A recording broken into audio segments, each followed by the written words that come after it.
to have a wide-ranging conversation on a number of different topics related to coronavirus and COVID-19, what we're seeing with China, what we're seeing with National Guard in some states being called up to support the police and enforcing quarantine policies and what have you. We'll talk a little bit about being conservative in Hollywood and more with our next guest here on Jimmy at the Crossroads. Once again, Jimmy Sengenberger, your host for the program. Bazzel Baz is an actor from The Blacklist, one of my absolute favorite shows, which I think returns today, although unfortunately, I don't know if his character of Baz, go figure, his name on the show is Baz, was actually killed off in season 4 or not. We'll talk about that later. But Baz is also a former CIA Special Operations Officer, as well as a Marine Corps veteran, and the founder of the Association for the Recovery of Children, which is an incredible organization that actually rescues children in America and elsewhere in the world as well, who are American kids, from child trafficking in the dark of night without the captors even knowing that they were there. Truly remarkable. Bazzel Baz, my friend, welcome to the show. Good to talk with you here on Jimmy at the Crossroads. Hey, Jimmy, how are you? It's good to be here. Thanks for having me. You know, I'm doing well. I really appreciate you taking the time today because there's so much to talk about. But by the way, if you could lower your camera just a tad, that would be fantastic. Thank you. Appreciate that. So that way we can get your lower third down there. So that's perfect. Let me just ask you, tell us a little bit, please, about your background from the military and CIA side, because that's especially where I want to take the first part of our conversation, is on some of the national security components of this. And also the question of the idea, I mean, there are a lot of people talking, could we get martial law, that kind of thing, because of all the quarantines going into effect, government shutdowns of the economy and so forth. But tell us a little bit about your background, Baz. Sure, Jimmy. I think a lot of people know I'm a former Citadel graduate, former captain, United States Marine Corps counterterrorism officer, and in 10 years in the CIA with what's called SAD, Special Activities Division, ground branch and maritime branch. And I got out in 1996 when I realized, at least for myself, there was something bigger than overthrowing small governments. And that was the rescue of American children. So there you have it. And when you say overthrowing small governments, what does that mean, Bazzel Baz? You know, it's just kind of tongue in cheek. You know, a lot of times people kind of point the finger at the CIA and the world of espionage as a group of clandestine service members that literally go around toppling governments. And that's not the case. However, with the spread of communism and socialism that could affect our democracy, it was indeed the case on many fronts. And oftentimes because people that were in really good democratic systems in their country were overtaken by a socialist regime. I mean, why don't we look at Maduro, so to speak? And the people were crying out for some kind of help because they realized that living under a socialist system was just a burden they could not handle. Plus, they had no freedom of speech. They have no freedom of anything, actually. And we look at that in Venezuela now. And so they reach out to the free world, so to speak, and ask for help. And of course, the president's secret hand are generally members of the Special Activities Division that go in and put certain things in place so that bad guys can go away and good guys can come in. Most of the time it works. Sometimes, you know, historically speaking, you can't predict if a good guy is going to become a bad guy like Noriega did.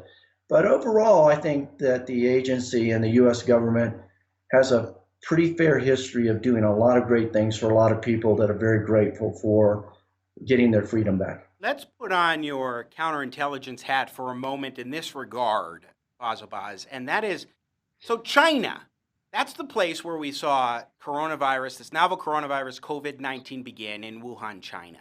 And right now, the Chinese are trying to spread a disinformation campaign in their country and in other developing nations around the globe, and even here in the United States. They're trying to spread the idea that the U.S. Army created this virus and introduced patient zero into Wuhan, China from the United States, that we were the creators of it. And then here in the U.S., they're doing their level best, it seems, to suppress information getting out to the public that says, look, China was actually responsible for this, not necessarily intentional, I'm not saying that, but in terms of where it began. For example, last Thursday, this outlet of iCable News based out of Hong Kong blocked temporarily our broadcast, the first part of which was titled China's Coronavirus Culpability, and we had noted China critic Gordon Chang on there.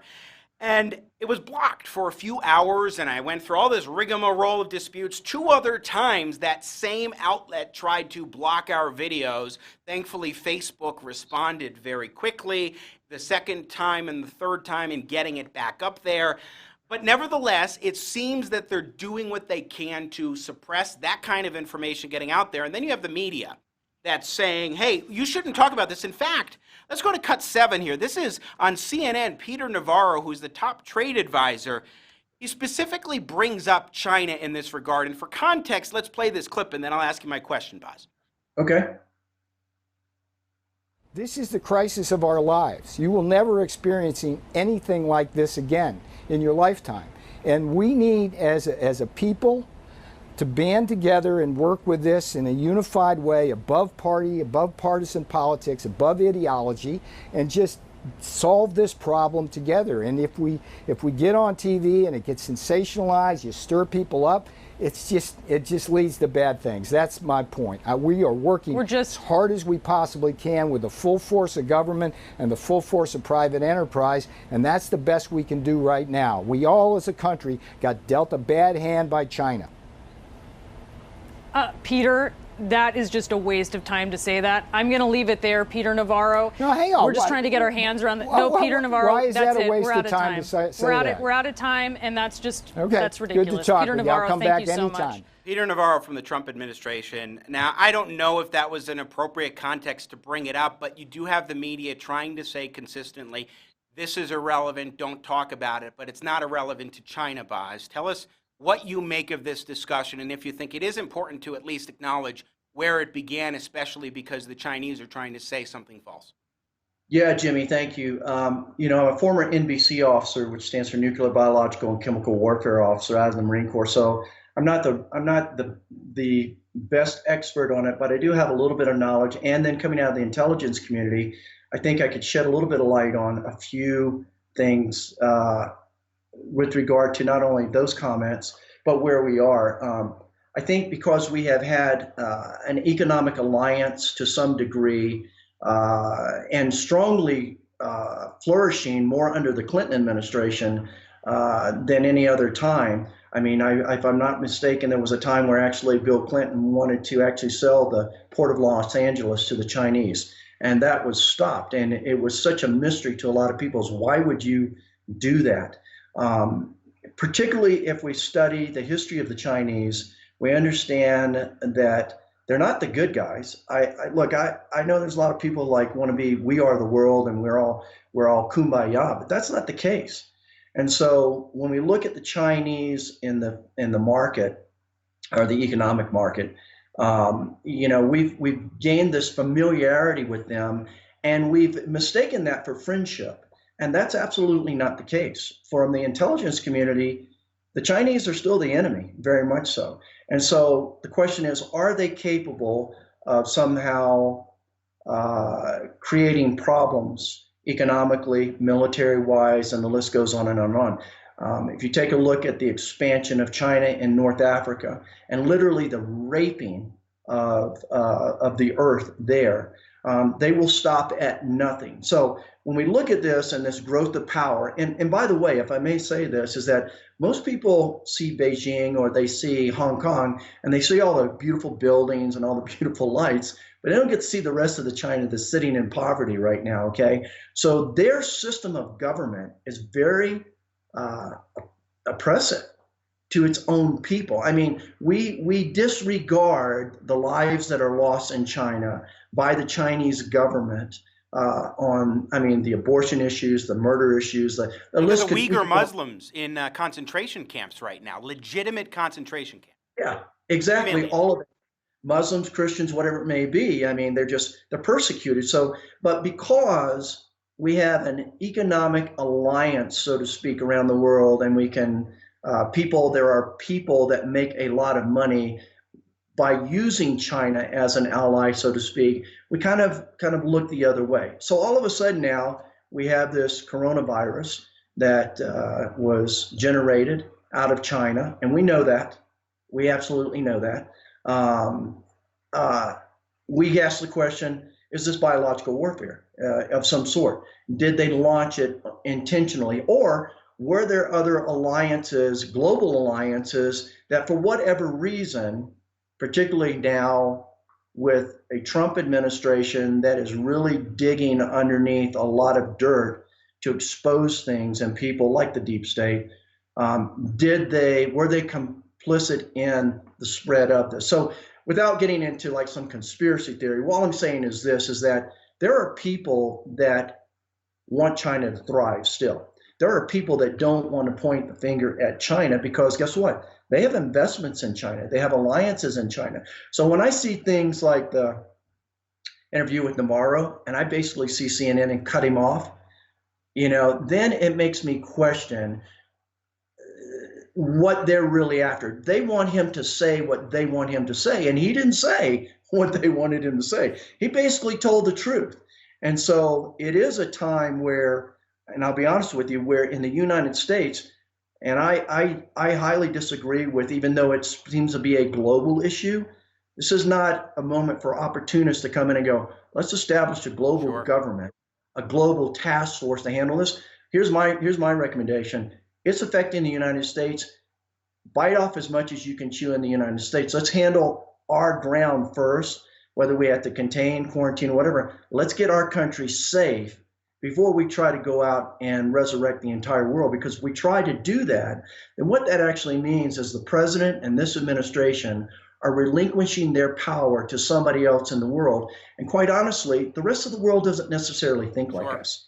Does that make sense? Yeah, no, I follow along completely, Bazzel Baz. Again, our guest, former CIA Special Operations Officer, as well as a Marine Corps veteran, and maybe former, I would love to see future actor on the Blacklist, this self-titled character, I gather, of Baz. I want to shift gears here a little bit to another aspect of this. I mean, we have seen across the country National Guard being called up in one form or another in all 50 states. Now, some people have wondered, does this mean that martial law is going to be going into effect in state after state after state across the country?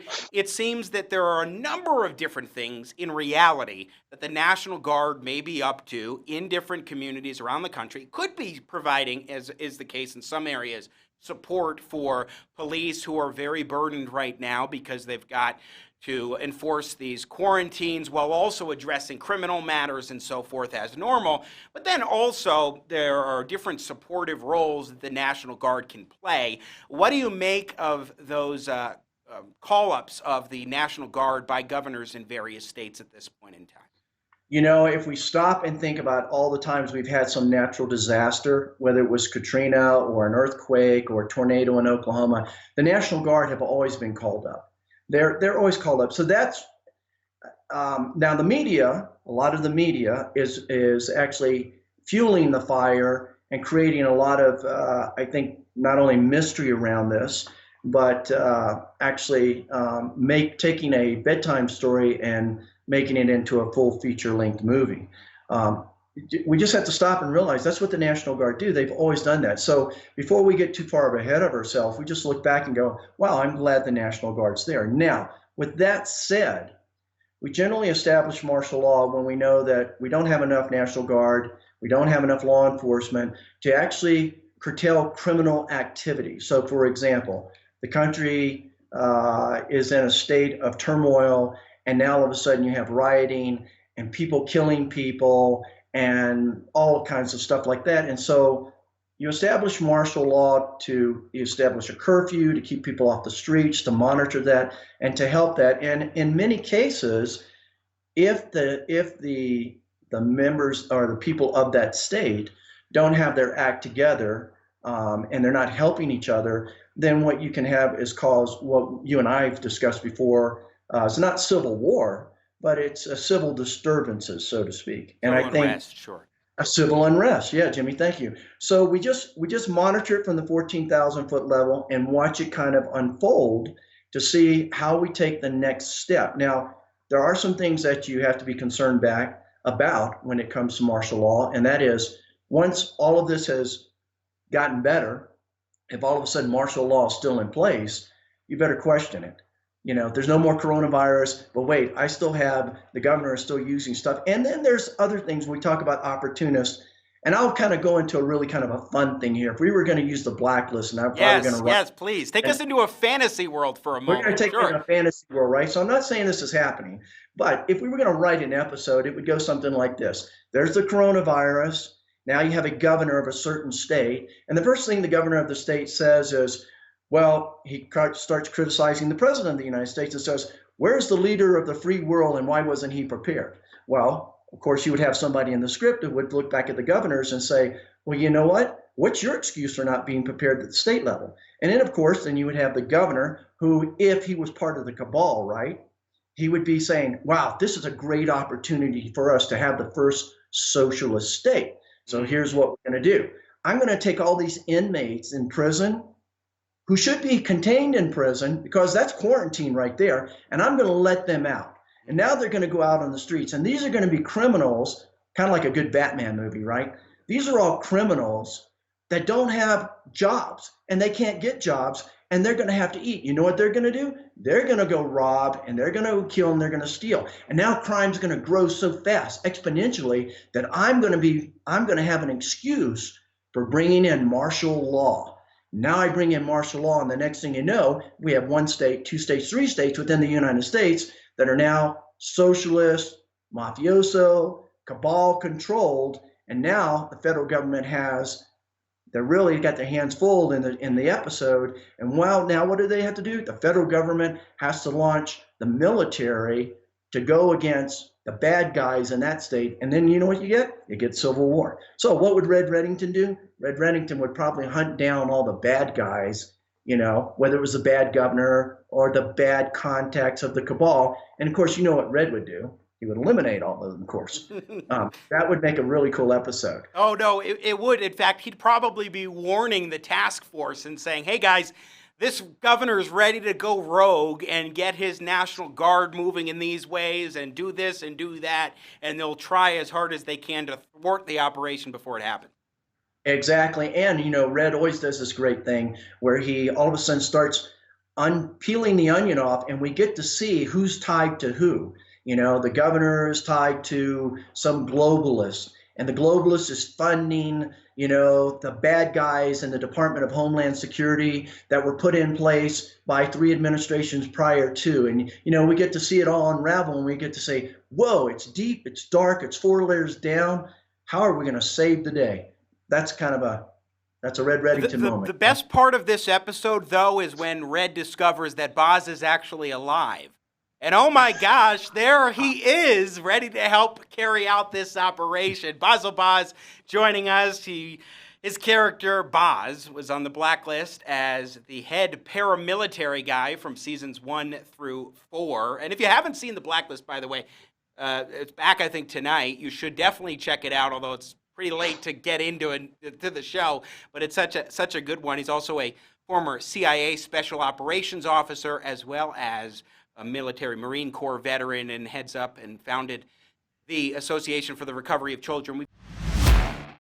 Baz, I appreciate you sticking around with us. We're really enjoying our conversation. And before we shift gears move away from the coronavirus topic, I'm curious what your overall sense is from your standpoint for the quarantine policies and what the government's doing, and tying in with this stimulus package, relief bill, whatever you want to call it, that the House of Representatives is likely to vote on and probably pass today. I think that we have to look at taking into consideration that not all politicians are great leaders. Not all lawmakers are great leaders, not great strategists. And with that in mind, I have to say that my professional opinion is that this administration are great leaders. I think everything they're doing, they are doing it correctly. They're doing the right thing. I think they're reacting properly. And anybody else that would probably criticize them at this point, has probably never been downrange, hasn't had this responsibility in their lives, and yet they're so quick to criticize. And we are watching certain leaders or certain governors of state basically fall on their sword because they just are not prepared. And then we're watching others who are pretty good leaders. So I'm pleased with what they're doing. I think they're doing the right things. Quarantine is, look, we have food, we have water, we're not in the middle of a war. We have hospitals. We have people in America that care about other Americans. We have some of the top scientists in the world researching nonstop 24 hours a day. I believe that America will get through this.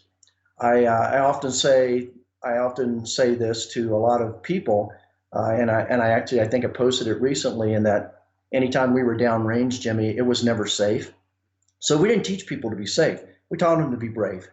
And so that's what I would tell America right now. Like, this isn't a safe time. The coronavirus isn't a safe thing.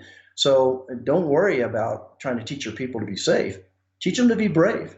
And teach them to help people and do what Americans do. So I think we're on the right road. Baz, how long do you think this can go on, though? This is a question I've been asking a lot of guests, because, of course, the president has floated the idea of reopening the economy by Easter. So that would be, what, mid-April, just a couple weeks, 2 or 3 weeks away from now, as a possibility. He's not saying this is definitely going to happen. It wouldn't even just happen across the country, but as a possibility. A lot of people are saying, hey, that's sort of a grandiose idea. It's unlikely to happen. But at the same time, you have a lot of Americans who are in their homes who are not, we're not a people who are built to be quarantined and pent up in our houses for extended periods of time. And I'm curious, Baz, your thoughts on the timeline here and Americans' ability to, willingness, more than ability. I mean, everybody's capable of doing just about anything, but a willingness to stick through it weeks and weeks and weeks if it's necessary. I mean, I look at New York City, which is absolutely under siege right now. So what do you make of that, especially based on your experiences in countries where you do have civil unrest, but where you have people who are under much more restrictive government regimes? I think that first, the attitude of America should be, we will do what we have to do until we can do what we want to do. I think that's very important. Second is, I can't tell you how long this will last. And I admire the president for not making false promises. That is living in the real world. We don't have to have the answer to everything, and we should not expect this administration nor any administration to have the answer to everything, because we are so spoiled in America.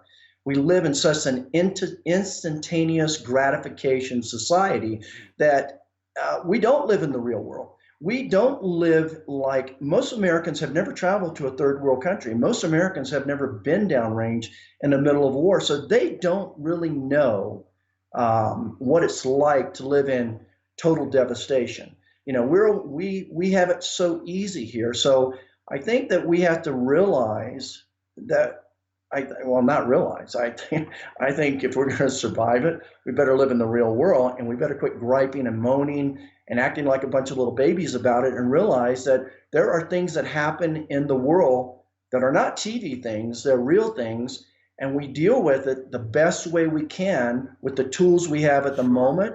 And we should not expect by any means to just take a pill and this be gone. If it does, we'll be grateful for it. If it's not, you should be prepared to do what you have to do until you can do what you want to do. But this point keeps coming into my mind, which is that we are also a society of liberty. And the idea of an extended period of time where government puts these restrictions on individuals, making them unable to do things, see their families, for example, and what have you. I mean, I understand the necessity, and I'm not saying that it's the wrong policy to go with. It's Right. just the notion that for an extended period of time, you will put Americans into this sort of box of their homes with limited reasons that they're able to or permitted to go out and see their family member or to go to the store or whatever that the limited allowance is for you to exercise certain freedoms. That's a difficult thing for, I think, a lot of Americans who are focused on individual liberty to really grapple with and to understand, okay, how long should we tolerate this to last? But then you also have, and we were talking with Max McGuire of conservative-daily.com yesterday about this, where you have firearms dealers around the country in various parts that are having difficulty being able to open because some states are, like Colorado, are saying you're considered essential, you can stay open because people have to be able to exercise their constitutionally protected natural right to keep and bear arms and defend themselves. But you have other states that are putting more restrictions on that. You also have restrictions on the fundamental right to peaceably assemble. There really is a balancing act going on right now of liberty versus public health. And in some of these cases, the idea of public health is trumping liberty, like the firearms dealers, in ways that I don't think should be the case. I agree with you. I think there's two things to be addressed here. Number one, even if the federal government wasn't putting this quarantine in place, you as an American caring about your fellow neighbor would do the same thing. Yeah. If you were in a town, a neighborhood, whatever, you would take the same measures because you care about your neighborhood to say, look, we understand we're dealing with something that is not something we created. It's attacked us from the outside. But because I love my fellow Americans, I can give up. It's not giving up a right. What it is you're taking responsibility and you're putting a solution in place to say, how does my neighborhood survive? How does my state survive? How does my nation survive? So, we know it's not long term. We know that once we've gotten through the fire, that we'll go back to normal. But I think there are a lot of people that are kind of jumping to some conclusions early on and saying the government's taking my liberties away. Now, with that said, Jimmy, when it comes to Second Amendment rights, you know how I am about that stuff. I think the right to bear arms, the right to own, I think that it's more important now than ever for gun owners and gun shops to be able to sell weapons to people to defend themselves if, in fact, things were to go upside down. But I don't see this personally. And look, I've been all over the world for 40 some years watching people's liberties be taken. I don't think America is going to get to the point where we should look at this as the government is taking my freedoms away from me. That's not what we're doing. We're in a crisis. We're in an emergency that hopefully won't last. But guess what? We need to be, as Americans, Jimmy, to say, look, if this lasts a month, we'll do it. If this will last for 5 months, we're going to do whatever it takes until we get rid of this to save our country. That's the attitude we have to have. Sure. Well, although in some cases, like with regards to the inability in some areas to get access to firearms so that you can exercise your constitutionally protected right to defend yourself, that is an instance where you have government going too far, and we agree on that. I want to bring some breaking news here that the House of Representatives has just passed the $2 trillion coronavirus stimulus package and is sending it on to President Trump. And I want to play a couple clips from yesterday because, Baz, this has gotten really political in ways that are unfortunate, where you have money that is going to special interest groups and certain arts programs, millions of dollars in many cases to the Center for the Performing Arts and what have you. But there's also political sniping that has been going on amidst all this. I want to play cut one. This is Speaker Nancy Pelosi yesterday holding her weekly press conference and what she had to say about how the Democrats did a jiu-jitsu move in getting more wins for workers. Last night, as you know, the Senate passed important legislation. We're very proud of the product. We think it is, we did jiu-jitsu on it, that it went from a corporate first proposal that the Republicans put forth in the Senate to a workers first, Democratic workers first legislation. All the loss that we have in our economy while still addressing the emergency health needs that we have in our country. And next, we'll go from emergency mitigation to recovery in terms of where we go to grow the economy, to create more jobs in light of the reality that we've just been through. So right now we have the legislation that will come to the floor tomorrow. I anticipate and feel certain that we will have a strong bipartisan vote. And then you had House Minority Leader Kevin McCarthy, this is cut two, immediately responding to Speaker of the House Nancy Pelosi, saying there's no way, that's nonsense what she's saying in regards to a jiu-jitsu move. A few minutes ago, the Speaker stood at this podium and claimed that House Democrats did what she called a jiu-jitsu to change the bill. That is an outright lie. The fundamental portions of this bill has not changed since Sunday. 4 months for unemployment was already decided on Sunday. The grant to keep employees hired on small business was already decided on Sunday. The only few additions were funding of things that had nothing to do with the coronavirus. Was that worth holding it up and more people being laid off? More people losing sleep? More people wondering if they can continue? Those are the type of games that have to stop in Washington. Bazzel Baz, I know that you do Aikido. I don't know if you do jiu-jitsu as well, but what do you make of a politician like Nancy Pelosi in the middle of a crisis going out there and saying, hey, this was a jiu-jitsu move to get more gains for workers, and then you have McCarthy coming out there and saying, wait a second, you did no such thing. Most of those claims that you're asserting were already things figured out as of Sunday.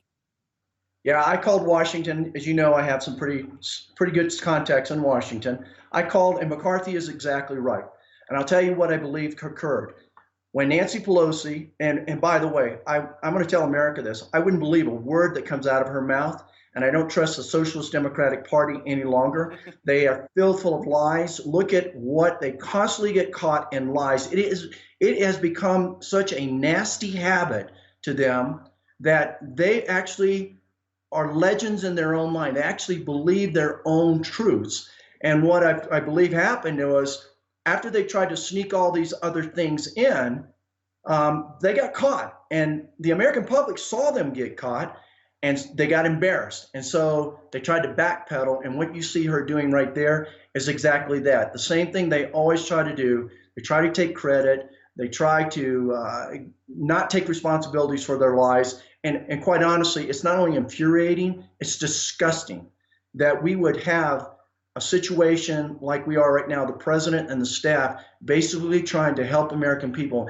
And McCarthy's exactly right, that they would jump in politically and try to stop the process. It's wrong. It's almost, Jimmy, forgive me for saying this, I think that it's treasonous, to be honest with you.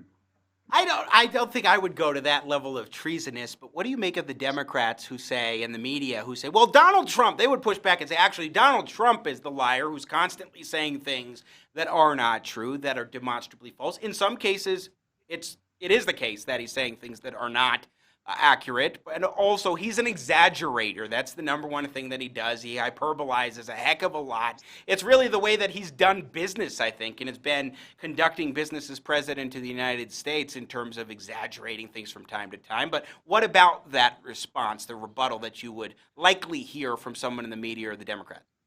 I've had that before. I'll tell you what, I would tell America this. The president is not an idiot. He's an extremely smart man. And oftentimes he will poke the bushes to find out exactly who his enemies are. And I know this for a fact, talking to people, that oftentimes he will say things that will get responses from people. And he needs to know who his enemies are, and he needs to know who his friends are. And most of the time, it's his enemies who react. And guess what? They get cataloged, and he knows who he's dealing with. That is the world that President Trump stepped into. It was a world of corruption at all levels, all agencies, 4 levels deep, DOJ needing to be cleaned out, the FBI. I mean, the list goes on and on and on. And it's a process. And I tell you, look, you may not approve of his delivery, but I'll tell you what, don't underestimate him. He didn't get where he is right now by being stupid, you know. So I would sit back and respect. He got to become president of the United States because he was underestimated. First by Republicans, I will say, including myself, in terms of the nomination. And I didn't think he could get the nomination until it became inevitable that he was going to get the nomination. But then as far as becoming president of the United States, you had a heck of a lot of people out there, the majority, especially in the media, who were like, no way President Trump could become the actual or then Donald Trump could become president of the United States. In fact, you had people in Hollywood who, when Trump jumped in, they said, oh, yes, become the nominee. Please let Donald Trump become the nominee. And not only did he become the nominee, but eventually became president of the United States. But I have to note something here, which is that you're a Hollywood actor, producer, and writer. And you're making these strong claims against the Democrats right now, and very strong assertions in favor of President Trump. How in the world are you able to operate in Hollywood, which is notoriously very liberal, as a conservative, Bazzel Baz? Well, you'd be surprised at how many conservatives actually work in the film industry. Some of them speak up, some don't. You've got guys like, look at Mark Burnett, a good friend of mine, running over at MGM. He's a devout Christian. He's somewhat conservative. Mark doesn't get political, and I can't speak to his views on politics, so to speak. But there are many other guys. There's Gary Sinise, and there's other people that are there. And what we're learning is there are a number of us in Hollywood that could care less what people think about our views. If they are allowed to have their liberal views, then why can't we have our conservative views? And actually, Jimmy, believe it or not, I'm greatly respected by a number of directors and studios and people that see value in the way I think and way I act. But what I come to Hollywood with is my Citadel background, my Marine Corps background, my CIA background. Expertise. With my CIA background, as you know, most of us that were in the agency still have access to what's really going on. So you have people that pontificate in Hollywood. Most of the time, they do it for exposure for their career. And then there are we in Hollywood who just want to work and love the people we're around in Hollywood. And there are a lot of great people in Hollywood that are in the film and television industry. And we try to just hold our ground, and those are our beliefs. And so what we're able to do is compartment. My job is my job. My life is my life. And so I find my value in who I am, not what I do. And people in Hollywood understand that about me. And so that actually makes me a pretty good candidate to work with, because they know I can separate the few. I'm not going to use my acting career as a platform in the middle of receiving some kind of award or something to talk politics, so to speak. Yeah, can I make a point about that? Yeah, I think watching Hollywood actors and actresses go on stage at these award ceremonies and pontificate on politics, it frustrates the heck out of a lot of people. For example, my mother loves watching these Hollywood festivities and seeing the actors get their awards and so forth, or musicians and what have you. But she gets so irritated by the hyper-partisan politics that constantly are inserted. And at some point, says that I just can't watch this anymore. And I'm just struck whenever I hear that and I say, wait, you just turned off the Oscars or the Golden Globes or whatever? Because that's not the mom I know. Well, they're getting so political here and I can't stand it. And I don't understand exactly why these Hollywood types that are very liberal and go up on stage and pontificate on politics do so, except for what you said in terms of exposure or the adulation of the social media crowd and of people who are involved in Hollywood as well. They're colleagues. They want their adulation. And so I think that that's an important explanation for why this is the case, and we have to keep that in mind. But Baz, what do you think? Well, I will tell you, Jimmy, in Hollywood, we have a lot of people that just like to gain a lot of exposure. So when they have a saying in Hollywood, good news or bad news, as long as it gets you exposure, it doesn't really matter, because most people a lot of actors and actresses in Hollywood are very insecure. So when they don't have any personal attention coming their way, they have to figure out a way to do that. And so they'll make these statements or whatever it is, and then they'll get a news article, or they end up finding themselves on the front page because they said something.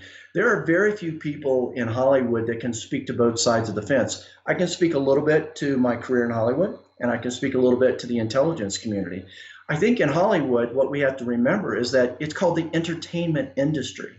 And so if you're going to be a good entertainer, then, do that. Be a good entertainer. That's what you do. But in Hollywood, we all know this, we live in fantasy world. In Hollywood, we make movies, we make television. It's not real. Now, there are documentaries that are made about real things and everything, but I think we have to remember that, and if we're going to serve ourselves well in Hollywood and be appreciated in Hollywood as entertainers, then you need to stay in that lane. Yeah. The minute you start getting out of that lane, then you got to make some choices here. Now, And I think I do a pretty good job of staying in my lane. If I'm working a show, then I'm just working a show, and if I'm rescuing kids, I'm rescuing kids. But as you know, Jimmy, I only work in the entertainment industry to make money to go rescue kids. Right. So we're able to compartment and stay in my lane. So, And look, for me to talk about things that I'm not schooled on would just be foolish. And sadly, a lot of people try to do that, and the rest of the world's going, "You fools! You're just looking like an idiot up there." Bazzel Baz, our guest, just a couple minutes left with you. I really appreciate you taking extended time here on Jimmy at the Crossroads. Of course, we've talked a little bit about your background and expertise as a Marine Corps veteran, former CIA Special Operations Officer, as well as an actor in Hollywood. And I would be remiss if I didn't give you a minute or two to tell us about rescuing kids and what you do at the Association for the Recovery of Children. Because I've never heard, Baz, of another organization that literally in the dark of night will go rescue kids from captivity, and the captors have no idea that it's even happened. Well, Jimmy, thank you. That's so nice of you. We were started in 1993. We're a 501c3 nonprofit organization of former intelligence, military, and law enforcement officers that are dedicated to the recovery of missing and exploited American children. So when all local, state, and federal law enforcement efforts have been exhausted, we get involved. We do it free of charge at it's no cost to the custodial guardians. We run primarily on donations that allow us to do this. But because we are not a government agency, we are not hamstringed by the red tape and the bureaucracy. Now, it doesn't mean we don't obey the law. We do. And we have many strategic partners from the Department of Justice on down that love to work with us. But what we bring to the table is a very expeditious way of locating children and actually rescuing them by using actually the same tradecraft that we learned in the CIA, which basically is get in, be invisible, get out with the kid.